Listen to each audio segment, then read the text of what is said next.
Today I'm going to talk to you about Tuesdays with Morrie by Mitch Albom. This is a nonfiction book set in Massachusetts and Michigan with two main characters. First there's Morrie, who is an old retired college professor now living with Lou Gehrig's disease, also known as ALS, which basically means that he's dying super slowly.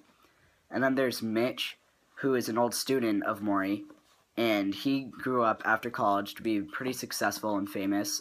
He's a news reporter for a lot of different sports, and he's been on a lot of sports talk shows and stuff like that. So he's a busy man, traveling back and forth from place to place, but he also has a family on the side. And one day, he comes home from work, and he and his wife put on the TV, and they see that Morrie's on Nightline talking about how he has Lou Gehrig's disease. And after watching this, Mitch feels super guilty because he's always been a quiet student in class. He never really got to know any of his teachers. But Morrie was such a good teacher that he felt so guilty for not getting to know him. So then he started going to see him every Tuesday to talk about different life lessons. It even says on the cover, an old man, a young man, and life's greatest lesson. Which I really think it is. Just to sum up this book, Morrie tries to accept the fact that he is slowly dying from ALS and is visited each Tuesday by his former star student Mitch, who has become very successful from TV. Mitch grows up very unhappy, however, with his occupation as a journalist and sees Morrie featured on Nightline one night as he is watching television. Morrie is visited by Mitch for what will be the last time, and finally, after years of trying, gets Mitch to cry openly.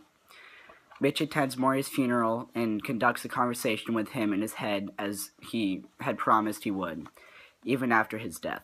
Now in this book, there are many themes and life lessons. There's friendship, principles, happiness, education, and compassion. But I think that the biggest theme is decision making. Morrie's big idea in this book is that life is about choices.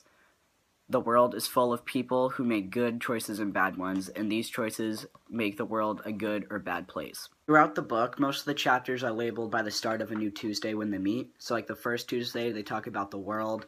The second Tuesday, they talk about feeling sorry for yourself and stuff like that. So there's always a good lesson in each chapter. And then the last chapter, there's like 14 chapters, just about. So it says the 14th Tuesday we say goodbye. It's like right before Morrie dies.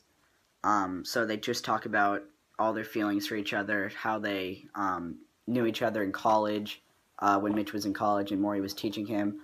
And they talked about what Mitch is going to do after Morrie dies, what he's going to do with his job, and stuff like that.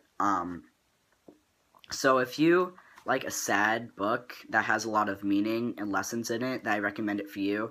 It's also good for people who have a quick thinking mind and they can figure things out easy, because throughout the book there's a lot of tricky messages in there that you have to think about really deeply.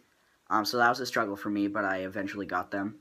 And it's also a very short book. It's only about 190 pages. Just wanted to share a quick passage from the book that I really liked. This is Mitch asking Morrie a question, and it really says, it says a lot without saying a lot of words about Morrie.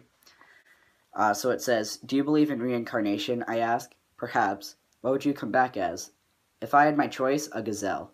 "A gazelle?" "Yes, so graceful and so fast." "A gazelle?"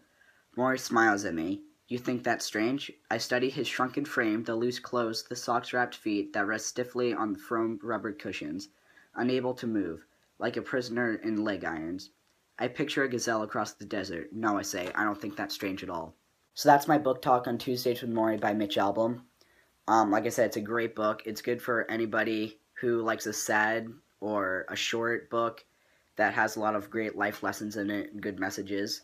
So yeah, that's my book talk.